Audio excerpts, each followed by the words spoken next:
La primera vez que me hice consciente del poder, la naturaleza y función redentora de la imaginación fue a través de las enseñanzas de mi amigo Abdullah, y por subsecuentes experiencias aprendí que Jesús era el símbolo de la venida de la imaginación al hombre, que la prueba de su nacimiento en el hombre era la habilidad individual de perdonar el pecado, es decir, su habilidad de identificarse a él mismo o a otro con su objetivo en la vida. Sin la identificación del hombre con su objetivo, el perdón del pecado es imposible, y solamente el Hijo de Dios puede perdonar los pecados. Por lo tanto, la habilidad del hombre de identificarse a sí mismo con su objetivo, aunque la razón y sus sentidos lo nieguen, es prueba del nacimiento de Cristo en él. Rendirnos pacíficamente a las apariencias e inclinarnos ante la evidencia de los hechos es confesar que Cristo no ha nacido en ti.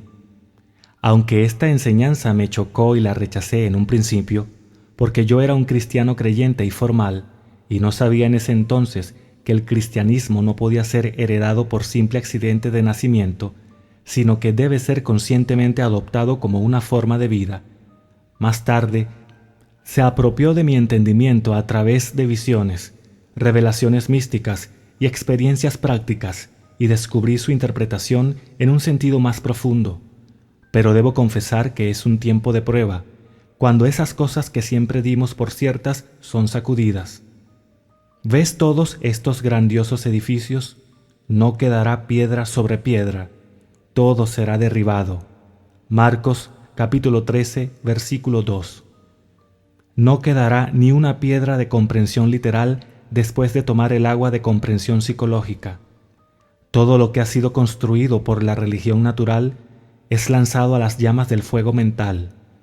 Aún así, ¿qué mejor manera hay para entender a Cristo Jesús que la de identificar el personaje central de los evangelios con la imaginación humana, sabiendo que cada vez que ejercitas tu imaginación bondadosamente en beneficio de otro, tú estás literalmente mediando a Dios al hombre y por lo tanto alimentando y vistiendo a Cristo Jesús, y que cuando imaginas maldad contra otro, tú estás literalmente golpeando y crucificando a Cristo Jesús? Cada imaginación del hombre es bien la copa de agua fría o la esponja de vinagre en los secos labios de Cristo. Me pregunté a mí mismo muchas veces, si mi imaginación es Cristo Jesús y todas las cosas son posibles para Cristo Jesús, ¿todas las cosas son posibles para mí? A través de la experiencia he llegado a saber que cuando me identifico a mí mismo con mi objetivo en la vida, entonces Cristo está despierto en mí. Cristo es suficiente para todas las cosas. Qué alivio es saber que todo lo que yo experimento es el resultado de mi propio estándar de creencias, que yo soy el centro de mi propia red de circunstancias y que si yo cambio, también debe cambiar mi mundo externo. El mundo presenta diferentes apariencias de acuerdo a cómo difieren nuestros estados de conciencia. Lo que vemos cuando estamos identificados con un estado no puede ser visto cuando ya no estamos fusionados a él. Por estado, me refiero a todo lo que el hombre cree y consiente como verdadero.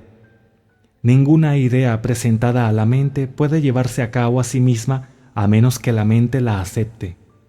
Depende de la aceptación, el estado con el que nos identificamos, cómo se presentarán las cosas. En la fusión de la imaginación y los estados es donde se encuentra la formación del mundo como se ve. El mundo es una revelación de estados que han sido fusionados con la imaginación. Es el estado desde donde pensamos, el que determina el mundo objetivo en el que vivimos.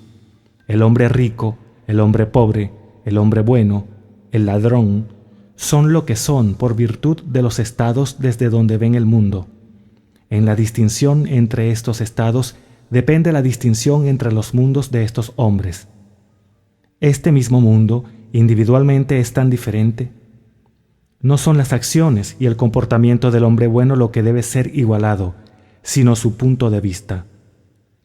Las reformas externas son inútiles si el estado interno no es cambiado. El éxito es obtenido no imitando las acciones externas de los exitosos, sino por las correctas acciones internas y por las conversaciones internas. Si nos separamos de un estado, y podemos hacerlo en cualquier momento, las condiciones y circunstancias a las que esa unión les da vida desaparecen. Fue en el otoño de 1933, en la ciudad de Nueva York, que me acerqué a Abdullah con un problema. Él me hizo una simple pregunta: ¿qué es lo que quieres? Le dije que me gustaría pasar el invierno en Barbados, pero que estaba en bancarrota. Literalmente no tenía un centavo. Si te imaginas a ti mismo estando en Barbados, dijo él, pensando y viendo el mundo desde ese estado de conciencia, en vez de pensar en Barbados, tú pasarás el invierno allí. No debes preocuparte por la manera y los medios en que llegarás allí, porque el estado de conciencia de ya estar en Barbados, si es ocupado por tu imaginación, concebirá los medios adecuados para manifestarse a sí mismo.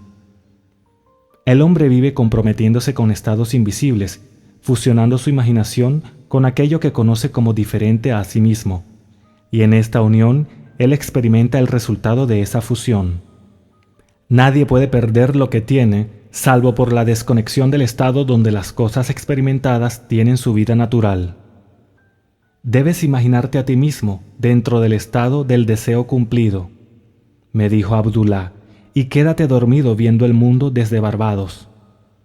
El mundo que describimos por observación debe ser como lo describimos en relación a nosotros mismos. Nuestra imaginación nos conecta con el estado deseado, pero debemos utilizar la imaginación magistralmente, no como un observador de afuera pensando sobre el final, sino como un participante pensando desde el final. Debemos realmente estar allí en la imaginación. Si hacemos esto, nuestra experiencia subjetiva será realizada objetivamente. Esto no es mera fantasía, dijo él, sino una verdad que puedes probar por experiencia. Su apelación para entrar en el deseo cumplido era el secreto de pensar desde el final. Cada estado está allí como meras posibilidades, mientras pienses en ello, pero es poderosamente real cuando piensas desde ello. Pensar desde el final es el camino de Cristo. Comencé ahí mismo y luego fijando mis pensamientos más allá de los límites de los sentidos, más allá de ese aspecto al cual mi estado presente daba vida, hacia el sentimiento de ya estar en Barbados y viendo el mundo desde esa perspectiva. Él enfatizó la importancia del estado desde el cual el hombre ve el mundo cuando se queda dormido.